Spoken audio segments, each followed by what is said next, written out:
from the crypt.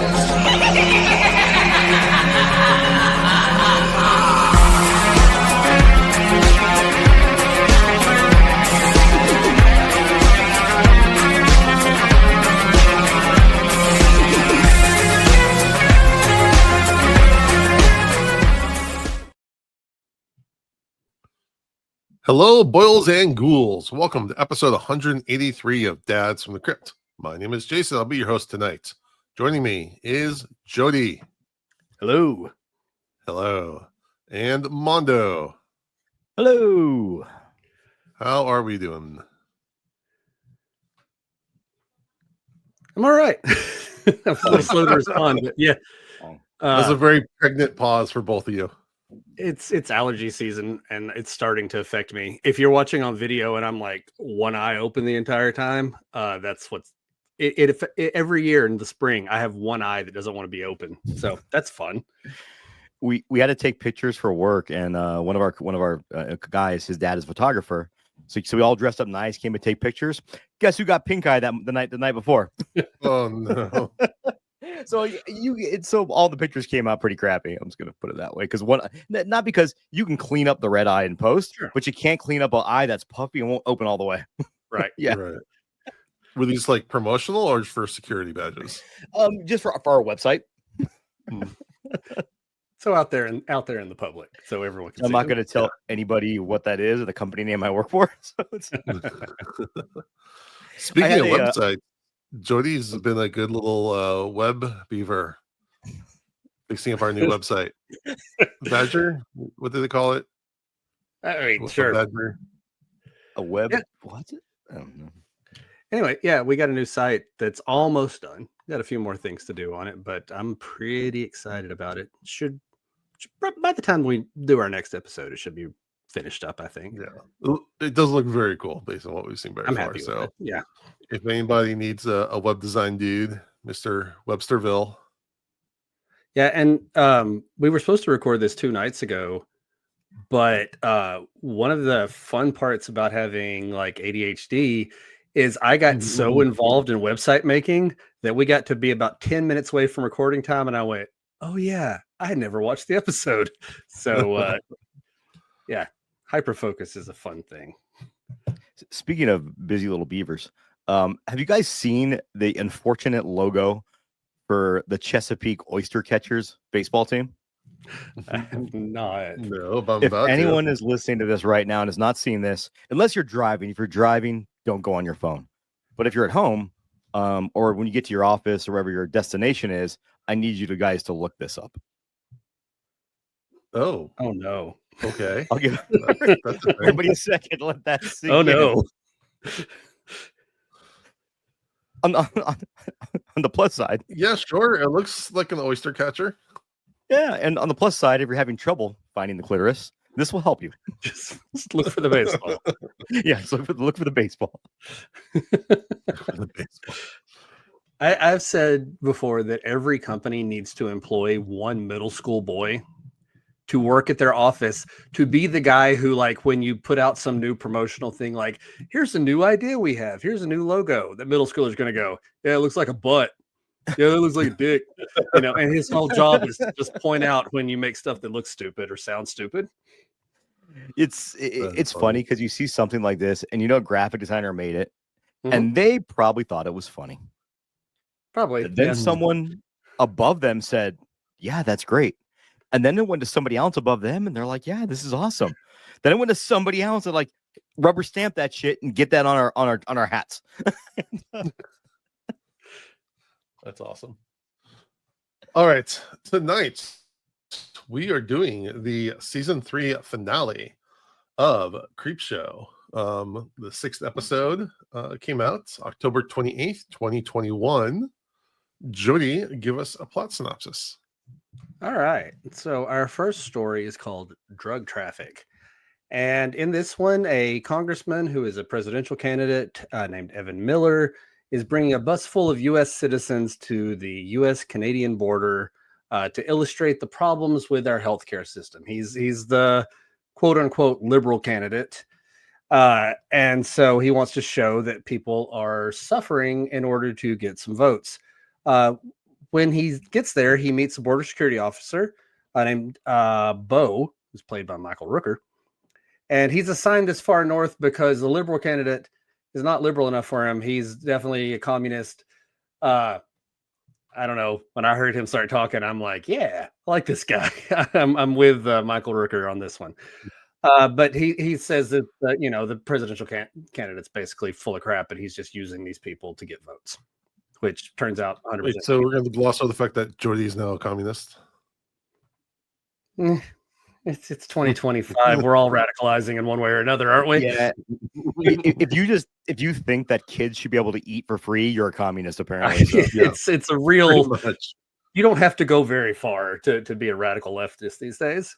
Like, of all the things that we can agree on as a society, can we agree that kids should be able to eat?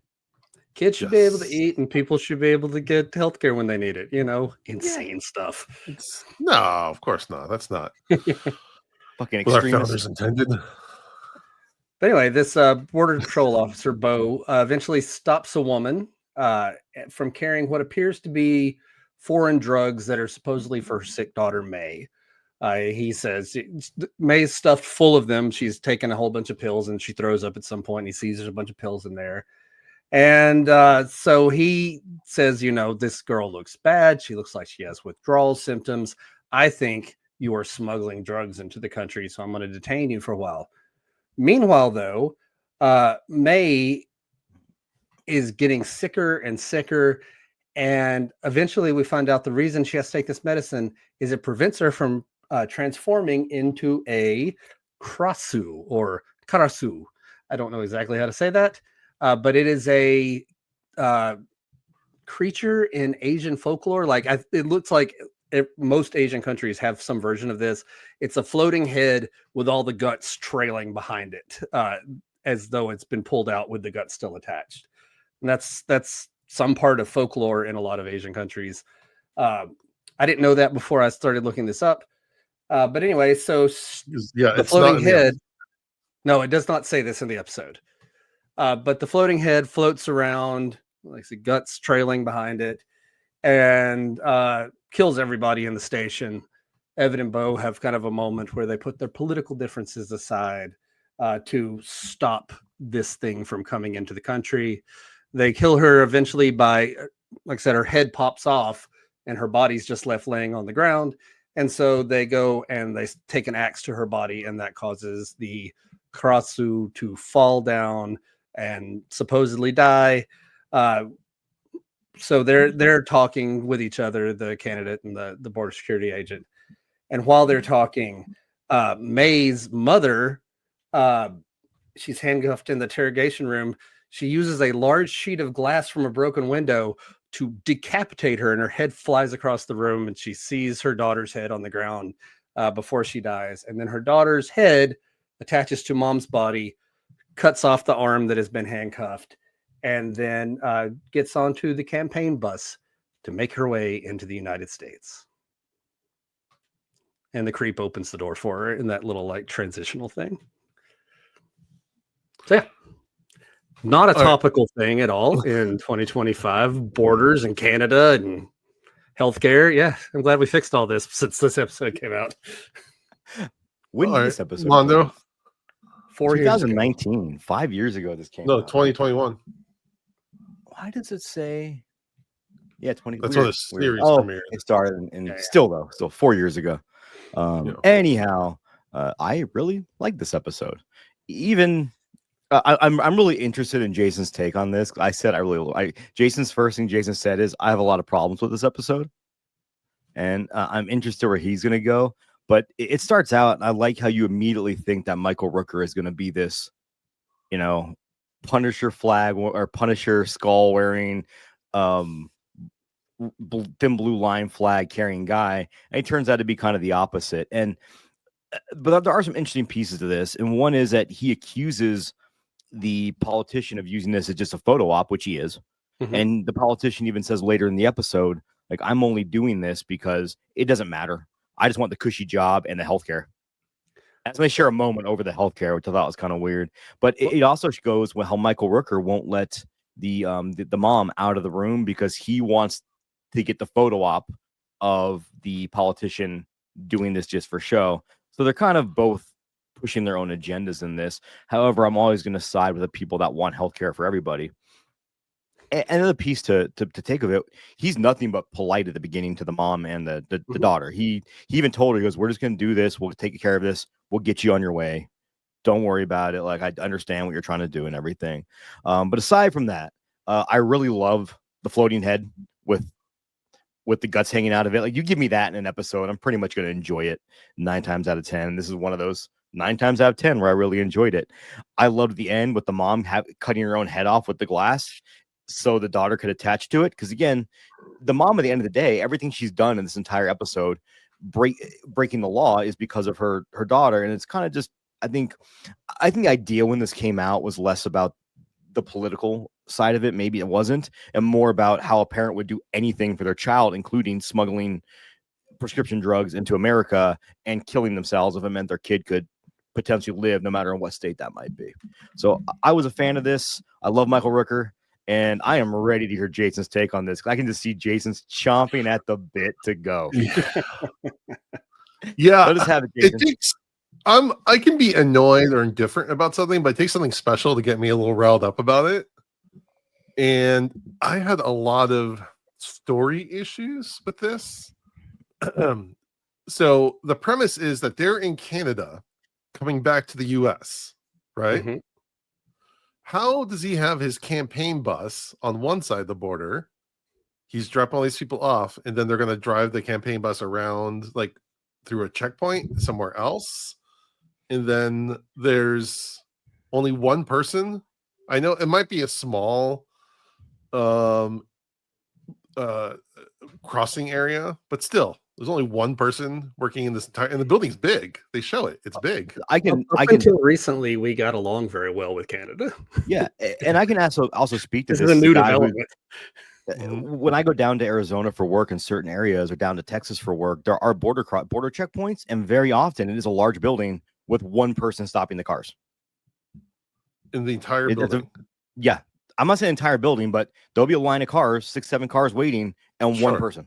I understand if it's a road, there's one guy, but there's this like big building that needs support. But on the road, even if they find that you have something in your car, they have to pull you to the side. They have to figure it out.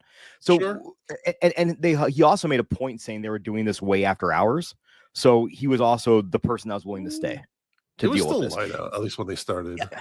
Okay, but I think the idea behind it was more so he was willing to stay. Those are the small things.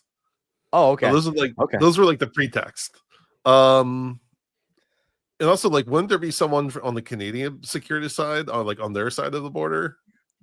They didn't have to, but not necessarily. So when you cross the border, you deal with the Canada border, but then there also are even down towards so the checkpoint I go through in Eagle Pass is about 5 miles away from the border. It's not a border crossing; it's just an immigration checkpoint. That's what they're going through. They're going to an immigration checkpoint. Okay. And if you have a bus at one of those, you have to get out. Like that, there's no ifs, ands, or buts if you have a bus. Okay.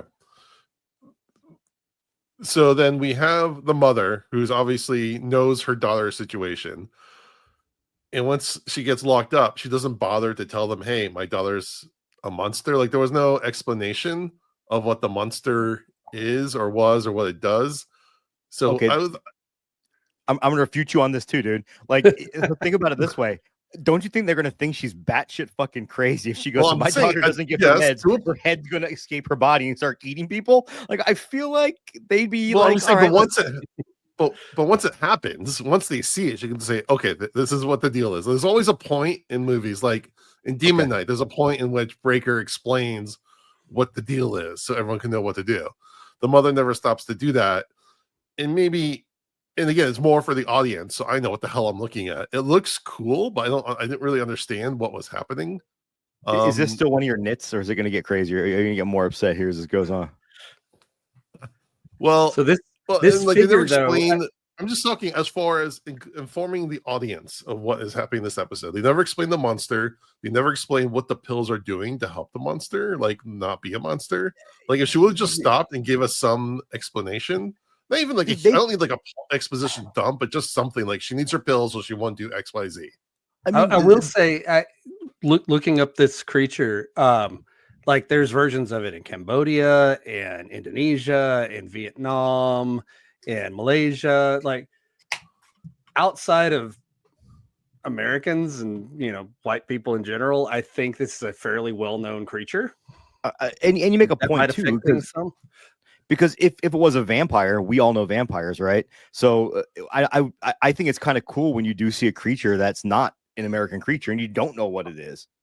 I'm not saying we don't. I'm down for something, out of the normal. I love that. Like I love the Sirens episode, but at least it's still an American show. Hold on a second though, but you know what a siren is. If they wouldn't have explained to you that was a siren, you already know what a siren is because it's written in American mythology. This isn't, but I think it's okay to leave that as like an Easter egg. So that way, if you are, let's say, of Asian descent and you know what that creature is, it's kind of cool that you know and somebody else doesn't quite know. But I'm not saying you're wrong where you're coming from. It doesn't bother me. And I was okay with it just being a floating head with guts. Like that was fine. I didn't know what it was called. It was cool though. No, I didn't even know it was a monster. I need some anchoring. I need something, or at least to understand why the medicine was important. Like, is it on a diet? Like, is it suppressing its hunger or something like that? Like, just like have the mother yell at she needs her pills so she won't start eating people or something like. I was very ungrounded. I always equate this to the fact I've watched pro wrestling for so long and my brain just fills in gaps of logic. Yeah. And I don't really care. Like Jody said, I saw this cool head floating around killing people. I'm in. Like, I don't give a shit what the pills do. But I think they need to give us some runway on these things. Like there's a point where magically one of the guys has a gun. Like the mother took the gun, they go off. The one guy, and I rewound it to see if they actually showed it. But the guy grabs an axe, gives it to the other guy, then the other guy suddenly has another gun. Now I'm assuming he got it from his security guard, but they never actually show him getting it from the security guard. I'm saying there's like little gaps in that like, wait, where did this come from? Yeah. Do you think perhaps this was written to be a longer format idea and they kind of shrunk it down? Possibly, yeah. I'll agree with that, but it's also yeah. But it's it'd be like a 2-second shot showing him taking the gun out of someone's holster. It doesn't take much to just fill in that one little gap.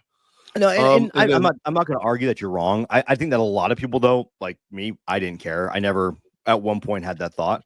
But you're not wrong though, because I'm sure if you had that thought, a lot of people did too. And then the most egregious one. Go ahead, Jody. It kind of depends on how you're watching it too, because you're watching it to review it, and so you're watching for those details and stuff. Like, if I was just watching this, I would just be thinking floating head, and then like all the other stuff is just background for floating head to do floating head stuff. And I think I'm floating head man. That's my new punk band name, Floating Head Stuff. Yeah. And then the most egregious issue was that the mother is chained to the table. She's like freaking out about her daughter. She would do anything to go save her daughter except shoot the handcuff or shoot the chain. No, at least no, she thinks of doing that, and then that's when he peers around the corner and she shoots at him. She aims a gun at the chain. Does she? Yeah, I 100% remember that, because I remember when she did it. I told Kel, I was like, she's gonna have a hard time hearing tomorrow, and when she aimed at the chain. And to your point though, I'll give you, I didn't like that, because why was she shooting now at the other guy instead of trying to escape at that point? I get your point there. I can give you that.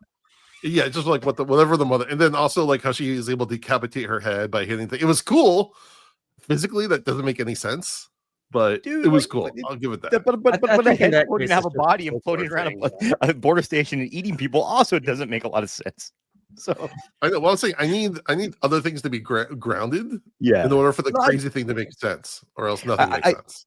I think 182 episodes in, we've kind of established the fact that you're definitely the one that looks for these things, and there's nothing wrong with that. I'm not knocking that at all. I'm just saying though, I do think Jody and I are more like, haha, cool floating head.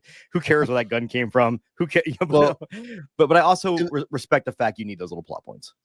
Well, okay, and that's one side of the coin. The other side of the coin is that we're obviously setting up for some sort of political theme here, and the main conflict never really considers that. Like if they would have had something where like, no, we got forced to give her the drugs to save everybody, or like tying that back together would have like actually justified the themes that they're kind of working with. I felt like it was pretty light political commentary. I mean, just like politicians are assholes was pretty much the commentary on it. Like, I don't know that it goes much deeper than that, you know? Well, I actually thought that towards the end when they're both sitting there and they're both talking kind of politically, he goes, "Oh yeah, like great healthcare," and he goes, "Oh yeah, me too," and they cheers with a beer over that. I thought that was kind of the political statement saying it's just two wings on the same bird at the end of the day. Yeah, I think that's kind of what he was trying to say at the end. Yeah, I get that. That was a good moment. That might have been my favorite moment. But like again, that's not the central conflict of the episode. Was this monster didn't get the drugs? Like if they could have like put it all together, and it's interesting because one of the refrains we've been hearing for the last couple of years is all horror is political, which like I have some issues with that statement. Well, I think the idea behind that statement, though, isn't that every movie is going to have a political message in it. It's that the horror kind of reflects the political turmoil of the times. Right. Well, and I have two thoughts on that. I think no art is created in a vacuum. So it's going to be a reflection of a time that it's created, whether it's a comic book or a painting or a song. So we could say like all art is a reflection of reality. Reality can be political, but also kind of puts words in the creator's mouth that may not have been intended to be there. Like supposedly George Romero didn't mean for Ben to be a black character originally. It was the best actor for the role. And then people extrapolate this whole statement about civil rights. Well, I will argue that just a little bit too, because even if he didn't attend it, there's a lot of directors that still wouldn't do that. Right. And the fact I think the statement of Night of the Living Dead is the fact that he did it, not so much that what his intention was, it was the fact that he was even okay with that happening. And to put a black character in that protagonist role. And I'm not saying that Night of the Living Dead or all those. I think all of his movies are intentionally political, but I'm saying it opens the door to putting ideas into intentions that may not have been there originally. Oh, definitely. I definitely understand that. Yeah. Anyways, but this being a very political episode, at least the setup being so, I wanted them to lean more into that, at least to some degree, at least with the main monster conflict. The monster was cool. I just thought it was poorly executed on the story premise. When you said that you had a lot of issues, disagreed, I'm like, oh shit, is Jason switching sides on us here? I work in healthcare. Trust me, nobody wants it. Are we gonna have to start fucking giving our hearts out to people to be on this show? Like, I don't know. Yeah. Anyways, but all those issues put together, I was not vibing with this episode. You know, I just realized this. I feel like we have the same situation going here that we did when we were chatting online a couple days ago about the monkey. Like, I was all about the blood and guts, and that was fun. And Jason was like, the story's not holding up for the blood and guts. For me, the story supported the blood and guts. You need a story to like actually, like, be the focus of it. It sounds familiar because I haven't said what I feel about this one yet. I like the monster. I thought it was cool. I thought it was well acted. Like Michael Rooker's always fun to see. But like the details really, like, for this format don't matter a lot to me for this kind of thing. I think I'd be more critical of those things if it was a longer format. If it was like an hour-long episode or like a feature-length film, then I'd probably be more with you and definitely more. And the other thing with this episode too is I think they really had a lot going on in the runtime. Like they packed a lot into that runtime, and that's why I was mentioning, Jason, that I think that it might have been a script they had to cut down, or maybe they shot it and it was longer and they had to cut pieces out, and that's just what they had to cut out. But this is also why it's fun to discuss this kind of stuff, because we get to have different viewpoints, get to hear different viewpoints. And I think if I watch it again, I'd be looking for those little things to see if maybe they affect my enjoyment now. Yeah, maybe you ruined it for me. I think part of it is just how I watch this kind of show in particular, like Creepshow, Tales from the Crypt, all of those. Like, I just don't think too hard about it. Like, even though we have a podcast where we've reviewed 7 seasons of a show, and I say, I don't put a lot of thought into it, but I don't expect like great writing, No, and it's more in the story, I think. And maybe I've spent too much time with Owlcats, or I've heard them talk about this stuff, about how much the story matters. And again, I watch it. I want the blood and guts, the cool kills, but in order for it to be like a full experience for me, and that's why I know this is going to piss people off. A lot of the Friday the 13th movies, I have trouble sitting through because there's like no plot in many. They're just like a vignette of kills. All right, don't know how to respond to that. it's been nice having this podcast. Yeah, I don't know. Well, that's why Jody, like, Jody, what are we doing next week? This is our well, final that's why episode. again Friday 6 has an actual plot to it. Like they're actually Friday 6 like is my least favorite. oh my That's god. You know, it's funny. Controversial That's probably my second favorite. Jason 10 is probably my favorite at this point. But Well- that's because I just liked like, oh cool, it's Kane Hodder just fucking murking up teenagers. Okay. I don't know where to go from here, but anyway, again, that's how I interpret. That's how I view things. I need To go I from need- here, we can have Jody give more of his thoughts. Yes, Jody, tell us more of your thoughts. Other than floating head cool. Floating head, cool. Yes. Michael Rooker, cool. I like him. I mean, I get what you're saying there. That there is a political thing that is introduced, but it's kind of half baked, right? I mean, the political side of this is healthcare should be more affordable to people. We shouldn't have to go to Canada to get prescription drugs. Yes, I agree with all that. But the politician doesn't believe anything he's saying anyway. All of it's just for a photo op. I mean, even at one point, when he's talking with Michael Rooker, he's like, I guess we can all agree on one thing. And the politician's like, yeah, immigrants, am I right? And they're like, no, that's not what we're agreeing Yes, on, you I know? did love that actually. Yeah. Like the quote unquote liberal politician is just as racist and useless as anybody else. So that's why I feel like a lot of the political commentary was just like, politicians are hypocrites and, you know, we shouldn't trust them. And it's fun to see them get eaten by a floating head monster. And I mean, even his own wife dies and he's like, oh, maybe that will help me get some sympathy. Yeah. I mean, He's just an almost like if someone faked an assassination attempt. But I told you, we're all radicalizing 2025. Oh, wow. Luigi Mangione. I fucking stand by it, dude. I've had my ear hurt in jujitsu before, and that shit fucking was like swollen for a month. Didn't heal itself in a week. Just saying. I do. I mean, I love Michael Rooker. I'll watch him do anything. Actually, I went to a test screening of some movie. I can't even remember the name of it. To be honest, it was so awful. I almost fell asleep. But he was in it as like he had a bit part that just kind of showed up. And every time he showed up, I kind of woke up. What movie is He's this? always 'Cause it's probably a watchable. lot I of love fun, and Jody and I might like it. No, trust me, you won't like it. Reed Scott, who plays the congressman, I love that actor. He's in Veep, and he's also in Venom, really randomly. He's always a Never fun seen time. I either. like him a lot. Oh, really? You like Veep? Veep is great. Yeah, I've heard All it. right. It's been one of the shows on my list for forever. All right, Jody, let's move on to the next one. All right. So we said in the last one, like they didn't explain where the monster came from. I missed a big part of this second one that so I spent the whole time watching this going, why is this in black and white? I mean, it's kind of cool effect. I missed that this took place during Night of the Living Dead. Like that is happening contemporaneously with this episode. I don't know. Maybe I just wasn't paying enough attention. Maybe it's because something that I attempted right before watching it hit a little harder than I expected to, but I missed some details. This takes place during Night of the Living Dead. It's called The Dead Girl Named Sue.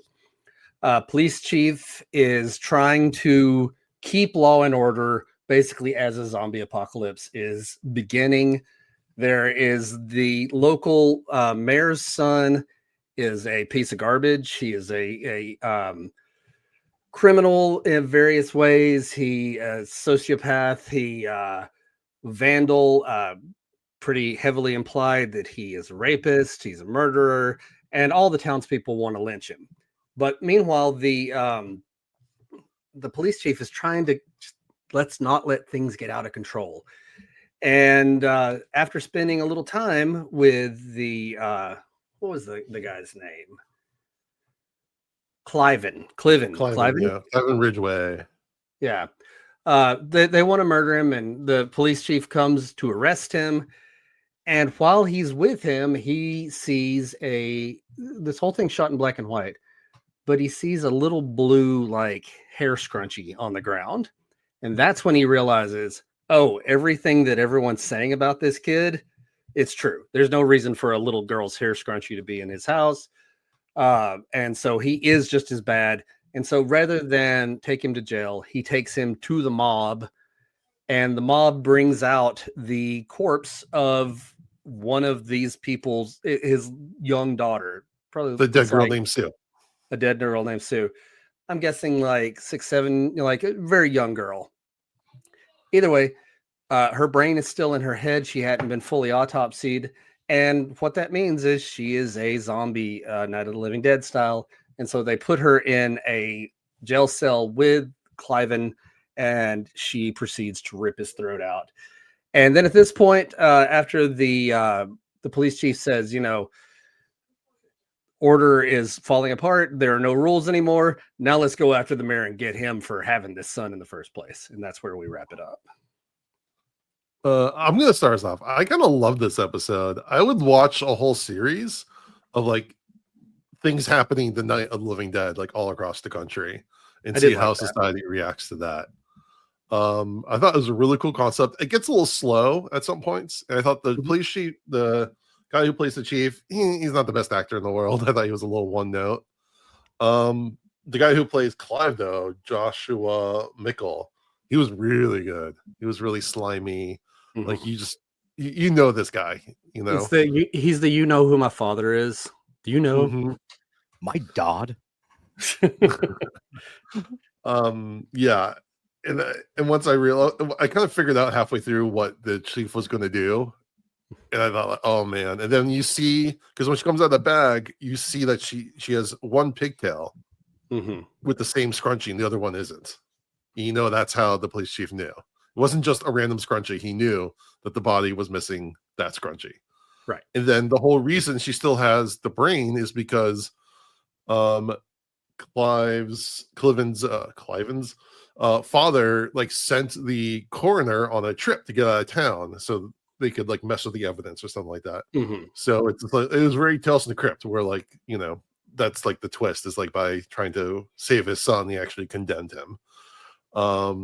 I thought that was a really good twist. And again, this is directed by John Harrison. I thought it's really well done. Again, there's that part where they're kind of riding the car. It gets a little slow right there. But then he stops to talk to the other people and kind of clue them in, but without saying what it is. I don't know. I thought it was really cool. And again, there's like little clips from Night of the Living Dead, like the clips that they're watching on TV in the movie, are playing in the background. So this is supposedly near where that's happening, and that's what kind of clued me in. There's lots of like little audio clips that kind of like that brought me in. I watched Night of the Living Dead, I think last October around Halloween. I try to watch it like once a year or so. So I'm pretty familiar with them. I could see how some people would miss it at first. Night of the Living Dead is a movie I'm very familiar with, but I've only sat and watched all the way through it like a couple times. Even though I really enjoy it, it's just not one I've gone back to. And so I didn't immediately have that recognition moment. And about halfway through, I started realizing what was going on. But like, I spent the first half going, okay, this is a cool stylistic choice, but why? But that's just me. I just wasn't paying enough attention. Yeah, and I like when Creepshow was directed by, the original movie was directed by George A. Romero. So like I like it when they do fun little tributes to him. So again, I would watch a whole series of like in universe tributes to George Romero. All right, Mondo. I think this segment suffered from being the second episode with the first one. Because it was so much slower in that first episode, I kind of zoned out a little bit. But to your points, like it was I struggled with this because I'm watching, I'm like, this is really good, but I'm somehow really bored. And I think it's only because I just watched this floating monster head that Jason hated, going and this fun stuff that Jason hated, going through this police station, killing people. And I'm watching this very slow burn kind of episode where these things are happening. But some really cool things they did. I loved how they had the black and white images, but like the hair scrunchie was in color. And they're very deliberate with the use of color and very sparing with it. And like Kel said, it kind of threw her for a loop, but that's the kind of stuff I really love. Is when you get those little kind of it's like things very that catch your eye. Yeah, but then it's also poignant because they're trying to draw attention to things that matter, and I really like that. But to your point too, Jason, I love the fact that it exists in the same timeline as Night of the Living Dead. I'd also love a complete series of this. I just think they should have put this episode first. Give us that kind of slower burn with the big payoff, but I think they put it second because the payoff at the end is a very it's very I don't even know the right word for it. I said you already used poignant. I won't use that again. I had an edible earlier. I'm working through it. But the payoff for this is more, I guess, substantial. I guess is more impactful. So I see why they put it second. But I think this really actually hindered it by being the second episode of the series, but also somehow works as being the last segment of Creepshow, if that makes sense. And the fact it was directed by John Harrison is not lost on me. That he directed Creepshow and he directed what could be the season finale of the Creepshow TV show. Yeah, Jordy. Yeah, like I said, I wasn't paying enough attention at the beginning, so I kind of missed the premise of it, but I enjoyed what was happening the whole time. Like, I live in a small town, so the whole like lynch mob, sheriff trying to keep order as the town rises up, that all made sense. And I like that storyline. I like the guy who's trying to like hold some sense of normalcy in the middle of the world going crazy.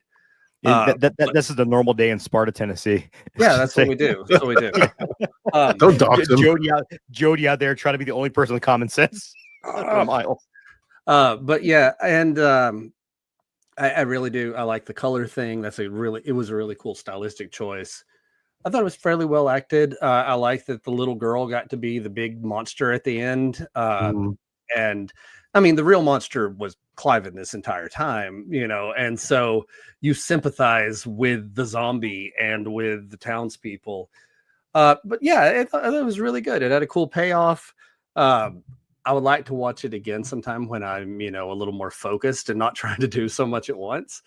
But I'm with you. I like the idea of doing more stories when you've got like some big cataclysmic, like world-changing event, getting more like little glimpses, like small stories that happened around when it happened. Like there's a new book coming out, I think this year, that's a bunch of authors doing stories from the world of The Stand.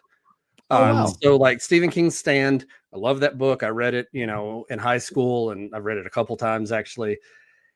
But now people are going back and like, so here in a different town, separate from the main story, here's what was going on. I love that. I can't wait for that book to come out. You get to spend more time in a world that you already like. And, Night of the Living Dead is a classic for a reason. So getting to spend more time in that world, I did enjoy that a lot. Nice. One thing, going back to the first episode for a quick second, did you notice the beers that he kept drinking that Michael Rooker had in the fridge? Chief Woodenhead. Oh, from nice. Creepshow. Yeah. I didn't catch that. That's cool. Yeah. The first one's definitely flashier, and I can definitely see an excuse for that being the second episode. For this one's a little more subdued. I'll definitely say, you don't want to end with the rapist gets what's coming to him by the little girl. All right, floating head time.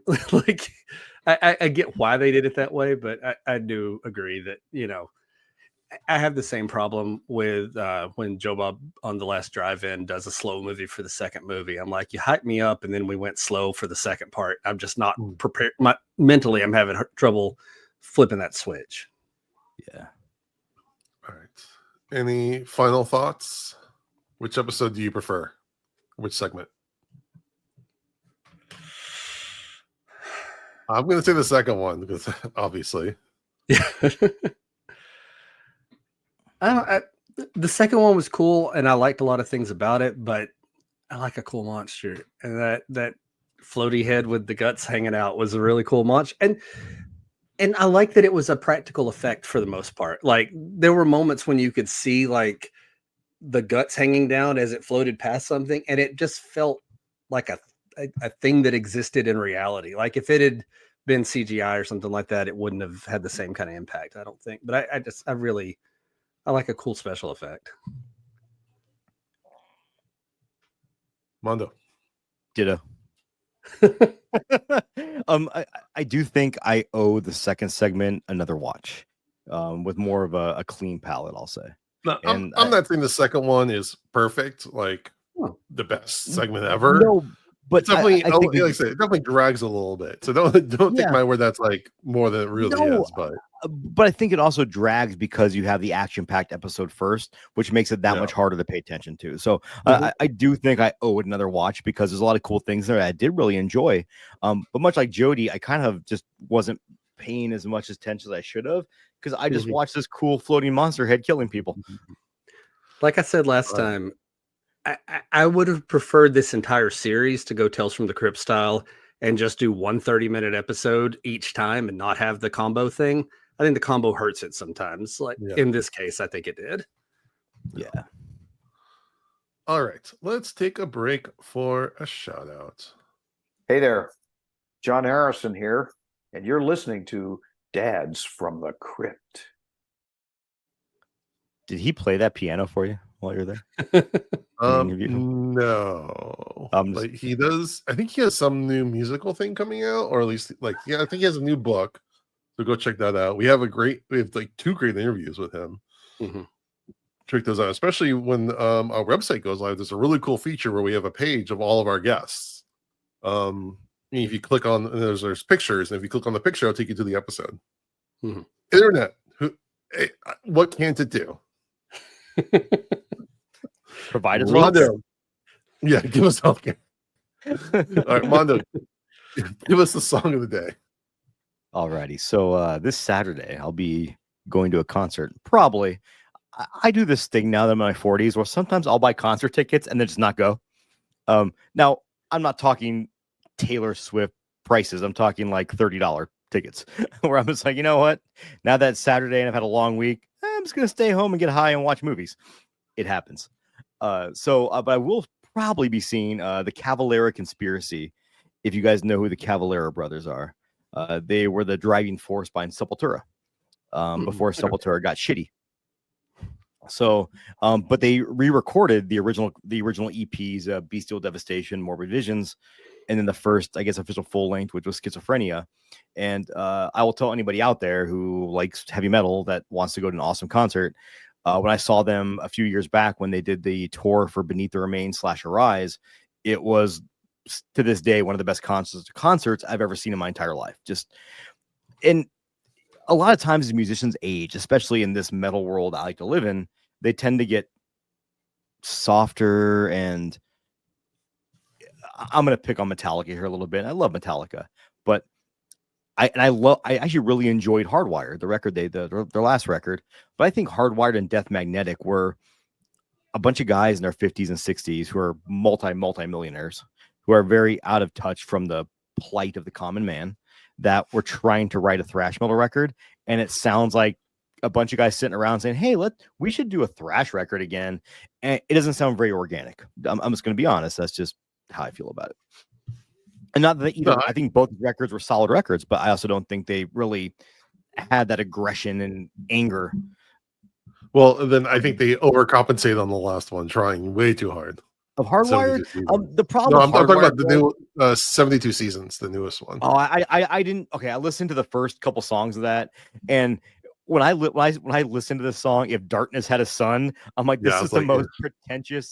This is like a 13-year-old writing a pretentious song. And I think it was not. Yeah, I'm sorry, that album is fucking garbage. No, I'm a huge Metallica fan, but yeah, that album kind of killed it for me. But anyway, I forgot that album even came out because I remember listening to the few singles and been, this is fucking garbage. I was saying Mondo just wiped that from his memory.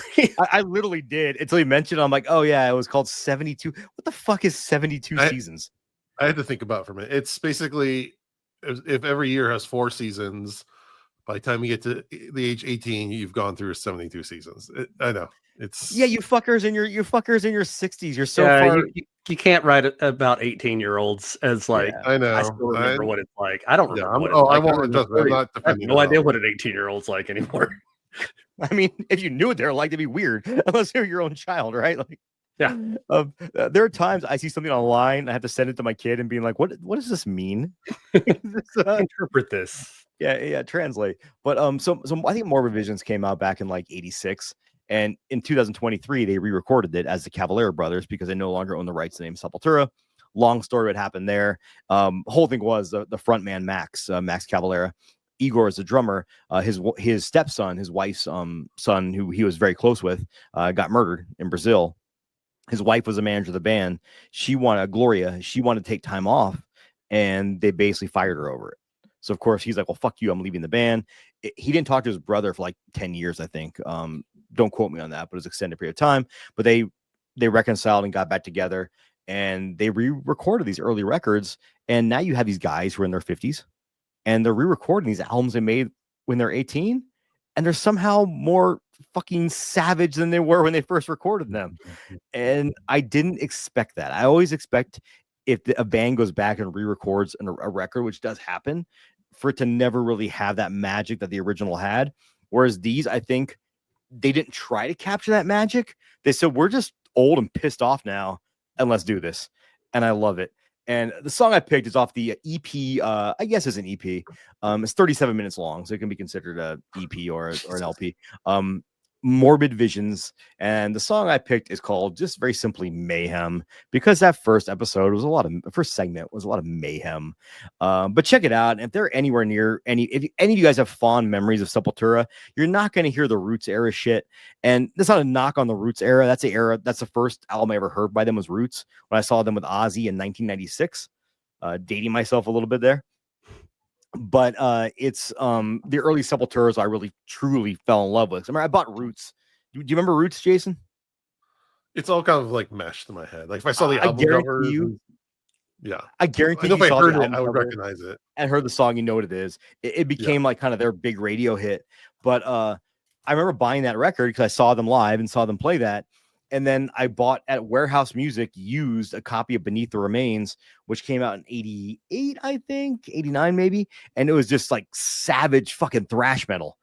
And that's what I fell in love with. So if you guys get a chance to see this band, if you're into heavy metal, they're going to put on a crazy fucking show, and it's going to be great. So go check them out. So song of the week, the Cavalera Conspiracy, or the Cavalera Brothers version of Morbid Visions. The song is Mayhem. Thank you, Very Mondo. important you pick this version of it. So Mondo's talking about is how Taylor Swift went and re-recorded all of her albums because she didn't have the masters anymore. Yeah, but let's say she did it though when she's 60, and somehow I was making a weird joke connection. I have honestly never heard a Taylor Swift song intentionally. I mean, I may have heard one in a commercial or something like that, or at Home Depot, but I've never put two and two together. To me, it's just pop music. And that's not a knock on Taylor Swift at all. It's not my genre. She obviously has a shit ton of fans. She's obviously super talented. I'm not. So please, anyone who Swifties out there, I'm not knocking Taylor Swift. She's not my cup of tea, but fucking you do you, dude. Like you're the richest musician ever, right? Like you're doing something right. But imagine when she turned 60, she goes back and re-records her early music. Something's going to change. Mm-hmm. Just naturally is how it's going to be. But the fact that it got more savage and more kind of angry, I kind of love that. I kind of love the grumpy old man aesthetic, because we're kind of grumpy old men. We're getting to be grumpy old men. All right, fast forward 40 years, and we're sitting here listening to Taylor Swift at age 60, recording savage versions of her old songs. Dude, hey, any Swifties out there? If Taylor Swift has a song with some blast beats in it, fucking let me know, because I'm in. All right, Jody, some horror news, please. All right. Not a lot of news this week, but I do want to talk about a few things. One movie that is releasing tonight, I guess, Death of a Unicorn is coming out in theaters tonight. I cannot wait to watch this. It looks like a lot of fun. They've also released a new poster for it that's like it's hand drawn, like the old 80s posters. Looks fantastic. I hope the movie's as good as the poster looks. Yeah, no, I'm gonna go see it tomorrow morning because I randomly have the day off. I didn't realize this, but the iconic RoboCop poster where he's like standing in front of the car, like it would like he's coming out of the car. Yeah, that's actually a painting. I didn't realize that wasn't. I thought that was a picture. I didn't know that either. there's so many cool like covers from that and posters I and know. stuff from that era. But yeah, I'm very excited about Death of the Unicorn. It's got Paul Rudd, Will Poulter, Jenna Ortega, Mhm. just a ton of people. A24 produced. Looks like A24 like in their playful kind of version of things. So and it's a monster movie. So I'm down. Me too. As far as trailers, I don't think there was a lot of new ones that came out, but we did get a new trailer for Final Destination Bloodlines that goes into more detail and shows Tony Todd. And I guess I guess it's his last major Yep. role. It's Yeah. his last role period. That's, I think, what they said is going to be out there. So Yeah. Yeah. And Tony Todd's, such a cool part of those Final Destination movies, as kind of the voice who knows what's going on through the whole thing. But yeah, I'm definitely going to watch the Final Destination movie. There's no question about that. So I haven't Yeah, I watched saw this it. trailer. Yeah, I saw Yeah. it. It's interesting. It's kind of the same formula, but I see a couple places they're kind of like, at least from a story standpoint, switching up the perspective a little bit. Well, one thing I do like about the series is, you have all the cool kills, but they tweak the mythology a little bit every time. And yeah, I'm down. I'm gonna watch it. Like, there's no question. Definitely. I'm fine if it's just a bunch of Rube Goldberg contraptions. That's always fun. Sure. And I did see that like it was the second most viewed horror trailer of all time on YouTube. Yeah. So, I don't know what the most viewed horror trailer is. I didn't go to the article, but I did see that headline pop up. it might have been. I think it might have been like It Part 2 or something like that. I mean, that makes sense. Let's see, were there any But, other trailers? No, I don't think there were any other major trailers. There's a new one. See, that's Korean. Like, there's not a lot of stuff since the last time we met, but there are a couple movies that I had not heard of, or that I'd only kind of briefly heard of, that they haven't had major announcements this week, but I wanted to highlight them because they sound interesting. Zach Kreger, who directed Barbarian, has a new movie coming out called Weapons. This supposedly is supposed to be this big epic. That's like, it's been compared to what was it? Magnolia by Paul Thomas Anderson. So like this big, like time spanning huge movie. But I don't have any information about what it is other than it's coming out in theaters August 8th, 2025. So we won't have to wait too much longer for it. It's got Josh Brolin, Julie Garner. And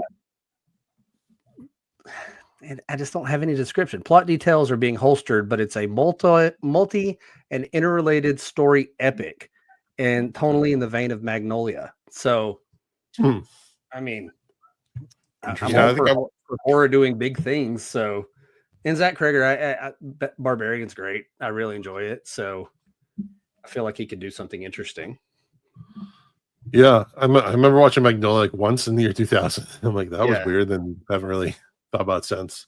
I've never seen Magnolia, and I remember someone I worked with at Target in like 2002 was really shaming me for it, and I said, "Well, I haven't watched it because it's too long," and they called me shallow, and I said, "I have a 1-year-old at home. Like, I don't have time to sit down and watch a 3.5-hour movie." There was a period from like 2004 through, I don't know, 2014 that I barely watched any movies that weren't something that I could just, watch as a very short snippet, because I had kids and they kept me busy all the time when they were little. I can watch stuff now. I have a piece of a impending 4K release. Okay, yeah. Grindhouse Releasing is putting out The Beyond in 4K. If you're listening to this now, you can still order the 4K, but the one with the Evil Eye Ibon edition is sold out. But it's going to have 4 discs. It's going to have the composer's cut on Blu-ray, the original in 4K remaster, which I did see, and it looks fucking gorgeous. And they're going to have 7 Doors of Death on there. 7 Doors of Death is when they released it in America under a different producer with a lot of the gore cut out of it and a different score. So it should be a really great release. So Grindhouse Releasing, guys. And Grindhouse Releasing, if you're listening, what's up? We they do good stuff. Yeah. Yeah, I think that's one of those things that as soon as I saw it, I sent it to Mondo.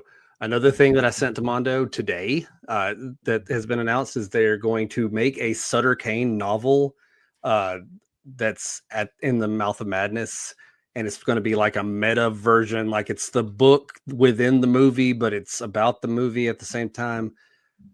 It sounds interesting. I'm totally down for it. I'll Dude, definitely read it. I saw that when I was at work, and I was just chilling in my office. I'm like, huh. It's weird sitting here in my office with a hard on at work because I am so excited for this. I've always wanted one of those. I think John Carpenter, his son or something, was selling prop copies of it. Like 2 years ago or a year ago. He was doing like flash sales on his Instagram. He just like drop a thing and like first like 10 people to go to this website and pay like $300 or something like that. It was like 400 or 500. It was a lot. Yeah, it was a lot. So I'm pretty excited for a novelization of that because it could be really fun. Right, and the way they're releasing it's written by the same guy who does all of the stuff for this company, and I don't have it pulled up in front of me. He does a lot of movie novelizations. But they're presenting it as a Sutter Kane novel, like his name is the name on it. And if you go to their website, there's an author page for Sutter Kane on there. So they're playing it up. They're doing the whole thing. But I'm very excited. Yeah, that looks awesome. Another movie that's coming out that we haven't talked about because I'm not sure how horror it is, but it's coming on April 4th. The movie is called Freaky Tales. It's an anthology movie. It's supposed to be a explosive action, edgy humor, gory kills, genre bending. It's produced by Too Short, the Bay Area hip hop. Yeah. See, you weren't expecting that. I was not when I read it. It's directed by the same people who directed like Captain Marvel. But Freaky Tales, produced by Too Short, set in Oakland in 1987. But it's got Pedro Pascal in it. It's got Ben Mendelsohn, Jay Ellis, like a big cast full of some big names. And it's an anthology movie. So, yeah, all kinds of insanity there. But it's another one that I've barely heard anything about, even though it's coming out like next week. Last thing I wanted to mention, though, is a trailer for a new game. We don't talk horror games too much because I don't know about you. I don't play a lot of horror games because they scare me way worse than horror movies do. Okay, I'm glad I'm not the only one. I get freaked out playing these games. I don't play Outlast or any of those. You know. So I played Outlast. I'll play Resident Evil. I played Outlast for like a few hours, and it got too scary for me. Yeah. So this was when my child was very young, and the rule was if they played a game that I played and overwrote my save by accident, they had to get back to that point. Mm-hmm. So I made them do that with Outlast. And where my gaming rig was, you see by my living room. So my wife and I are watching TV, and there's a certain point in this with a wheelchair involved, and people who play the game will know what I'm talking about. And all I hear is a blood-curdling scream come from the opposite room. And I said, "Wheelchair?" And I said, "Yes. Why are you making me play this, Dad?" I'm like, "Because you deleted my save, and it's too scary for me to go back through." That's awesome. Well, if Outlast is too scary, this new game that will be released fall 2026. We have a little while on it. The game is called Dark Mass. And it is a horror, like haunted house type thing, but it's completely underwater. You are in scuba gear the entire time. You're navigating this house underwater. Freaky things are happening. Things are jumping out at you. It sounds absolutely terrifying to play in a dark room. I don't like underwater. Underwater makes me feel claustrophobic, and haunted houses and all of that together. It looks really cool. Like I would love to see this, but I just don't know if I can play it. I don't know if we talked about it. Did we talk about the Terrifier beat 'em up that's coming out? Yeah. No, I didn't hear about that. Did we not mention it? Yeah, much like retro games, which those games really need to go on sale because I'm not gonna lie, like $30 for a side scroller is not worth it. Yeah, but no. They're making one in the vein like of 2-hour side scroller. Yeah, but if you check out David Howard Thornton's his social media, he's posted clips of it on there. So it's something like Artcade or something like that is the name of it. Something. It's gonna be cool. Yeah.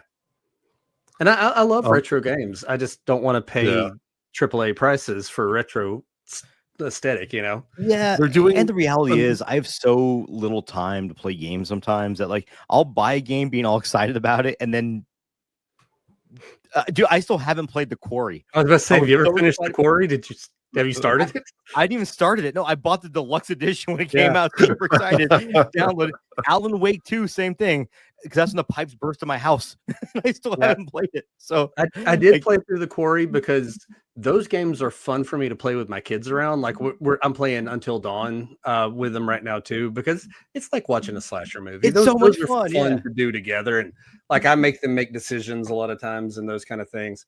But Alan Wake 2, I really enjoy it, and I'm like, I don't know, halfway through, and I've been halfway through for months and months, and every now and then I'll get on and play for like 2 hours. And then I'll forget it for another 2 months. I started Avowed. Avowed is a hell of a lot of fun. Oh yeah. Again, hour and a half, stopped playing it. I was into the new Indiana Jones game. Yeah. A lot of fun. Fuck the spiders. Why are there spiders in the first 5 minutes of the fucking game? But pretty awesome. Stop playing it. Yeah, my obsession right now is just Balatro. I have a 1, maybe 2 game rule at a time. I refuse to start another game until I finish the one I'm playing, or consciously decide I'm not going to finish the game. Mm-hmm. That's just how I roll. I did finish Last of Us Part 2. I'm playing Spider-Man 2 right now, but I also got downloaded Dark Forces Remastered, the Star Wars FPS from the 90s. I remember playing that on CD-ROM. Oh yeah. I played that deal, and it's really fun. It's really well done, and they do a good job of modernizing it a tad without ruining any of the charm. That's cool. I saw you post that. I'm like, I should go back into the game. Like, I really wanted to revisit Knights of the Old Republic, and it's just really that game. I loved it when it came out. I know everyone says it's a classic, but it's also one of the first games that really had that evil versus good dynamic where your choices felt like they mattered. Yeah. I'm gonna give a big spoiler for the game. I don't care. I think I know what the spoiler is. I've seen the videos. No, not that spoiler, but I went dark side and I made a Wookiee kill their best friend because they owed me a debt. I still feel bad about that to this day. That was the first time in a video game I felt bad about my decision. I was like, oh my God, am I a terrible human being for doing this? I know the games that give you choices are supposed to like let you decide like, oh, I can be evil or whatever. I can never be evil in the games. Like I'm always like, I'm trying to be a good guy in the middle of like Grand Theft Auto 6, you know. Like when I was young, I was like, I'm gonna go the evil path. Now I'm like, I can't. It's so mean. I can't pick that choice. Like you have to find some like dead woman's husband's things, and then you threaten her and keep all the money. I did that. And I still don't feel good about it. It's a fucking video game. I would never do that in real life. But what are you gonna do? That's amazing. If I can give one little comic book nod real fast to anyone who likes John Carpenter, because we brought up In the Mouth of Madness. I don't know. I doubt he's writing it, but is John Carpenter's Presents Tales of Science Fiction. Issue 1 just came out recently, and it is really good. It's going to be a science fiction anthology with a horror slant. Speaking of that, though, Cruel Kingdom by EC Press, I think might be my favorite of the new EC comics. Has the second one come out yet? I like the first one a lot. Well, I haven't read the Cruel Kingdom ones yet. And they're about to come out with the first actual like non-anthology line. I think it's something to do with vampires. I know that. Yeah, Abattoir. Is that it? I think it's like blood. I don't remember. It's like blood something. But I'm behind. There's already 3 issues of Cruel Kingdom out there. Yeah, I'm behind. That was a limited now where I spend $40 a week on comics. It's stupid. It's hard to keep up. No, it's not. So I go to my comic book shop and they just pull it for me. I tell them what I want. It's just there when I get there. It's pretty awesome, actually. It's hard to pre-order, afford to keep up. How about that? But Jody, I still have a care package with you with some epitaphs from the Abyss and stuff for you. So I'll get to you eventually, one of these days. I after CFF 2 years ago, I was bringing a CFF. Duh. Yeah. Cool. I had a book that our friend Joe Ferry left in our room, and I was like, "Hey, I'll mail that to you as soon as I get back home." I gave it to him next year at CFF year later. That's awesome. I'm not okay. I'm getting stuff done. There's nothing wrong with that, dude. Yeah, that's all the news. that I got. All right, gentlemen. Anything else we want to expound upon before we wrap up? Are we just not doing dad advice anymore? If you got some, throw it. I mean, I just never know if we're gonna do it or not, so I don't prepare in advance. Well, neither do What I. episode That's the problem. What episode are we on right now? Doesn't matter. I 183. think 183. Okay. I don't know that if I have 183 wise things to pass on to people. I don't know if I think I ran out a while to ago. pass on people, but I'll try. I've thought about going like on Reddit and just seeing what dad advice people give, and just like we could critique that. I don't know if that's a good idea or a bad idea. You know I feel what? like if It's we're not a critiquing bad idea parenting- to find the question and we answer the question. But Oh. to our listeners out there, if you want like 3 40-year-old bearded guys to answer a question for you, like hit us up. Oh, and yeah, that could be something we do instead of us having to just come up with advice off the top of our heads. Ask dad questions, and we'll see if we can answer them. Anyone who's listening to this, like how ridiculous we are. Like you can ask us anything, and we're gonna have a good time with it. So, All so right. just we're gonna put this in the listeners' hands. Ask us questions. Jason, put the feelers out there on social media. All right, saying. yeah, I'll go with I this. like that idea. Let's impart some wisdom that needs to be imparted as people have questions. This is your chance to query us. We're too old to come up with this shit. Dude, You come to us. be as ridiculous as you want to. Sure. Like I don't think we're not shy people. It can be real questions or right. stupid stuff, just like our dad advice. Speaking And we've It got started number with grilled 4 too cheese about and people sometimes asking us we got- about like. Good. Sorry. Sometimes our dad advice was very poignant and it made a good point. And sometimes we debated cheese for a very long time. It's Yeah, fine. I'm fine with either. I just think I could talk every week about how everyone should get some mental health Mhm. and go to therapy and try to better themselves. But I also don't want that to become, a broken record. All right. Well, speaking of something crazy, ridiculous, cheesy, guess what we're doing next week, guys? Yeah. You're committing because Tell you're us, saying Jason, it out tell loud and on record here.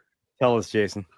Get me turgid again. Ripping off the Band-Aid. It's time to torture me even further. We're going to review Nothing But Trouble, a movie that I put on my worst of list. I haven't seen it in a while, so I'm willing to try it again, but this will be my one time for the next 20 years. And this is weird. How could a movie written and directed by Dan Aykroyd with an appearance by a very young Tupac Shakur, Chevy And Chase, Chevy Demi Chase Moore, and Demi Moore. Fucking Digital Underground. Digital Yep. Underground, John Candy in multiple And roles. a movie where Dan Aykroyd gives himself a penis on his nose. Like he intentionally told the makeup artist to make his nose look like a penis. I'm just saying That's this is level I'm usually the one that enjoys being tortured. So this is a rare time I'll torture somebody else because they just don't like fun. So we're gonna make them. No, have I some want to fun. be in charge of the fun. I want to be in control of the fun. We talked about this. I'm the Yeah, top. I like being talked down to and told what to do. So yeah, you're right. God damn it. But it's gonna be a little preview of we kind of want to do some more stuff for our Patreon with more ridiculous movies. And this is we're going to give this to everybody for free.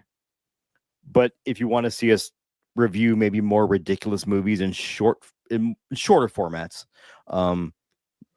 we want your money. We desperately want your money in this economy. We need to buy eggs, guys. That's all there is to it. Yeah. I mean, that's why the new website, no one can see it yet, but the very top of it, it's 3/4 of the screen. It's just the word Patreon, and you can click on it and go to our Patreon. There we go. And you can just send All our right, eggs. well- If you have eggs, just send them. It's fine. They're not pasteurized. They can be Mail them. warm. It's okay. Eggs in the mail. So the next time you all see me, I will be a different man having watched that movie again. So we'll see. We'll see what I will what that tell you man a is. little piece of advice. Do not watch this movie as a man. Watch this movie as a 14-year-old boy. Put yourself back in that mental space and enjoy it on that level. You can't critique this movie like a movie. It's not a movie. So I know. Jason, I know. before you watch this movie, jerk off to the Sears catalog, and then, then you'll be okay. I don't even know. Kids nowadays don't even realize, like, you want to see some boobs? Well, you can see some bras in the Sears catalog. That's as far as you're going to get. Or you could wait 10 minutes for a single image to load on a 28K modem. God Line forbid. by Line by line. God forbid if someone calls you once you reach the collarbone. Like, it's like, motherfucker. No. Okay. Well, If you ever until want to then, know why your elders are weird, here you go. Yes. This Yeah. is it. This is what broke us. all right. Well, I might be broken next week as well. Until then, that wraps up another episode. We really appreciate everyone for listening. We would appreciate if you give us a rating review on iTunes, a rating on Spotify. Check out our YouTube for videos of these episodes.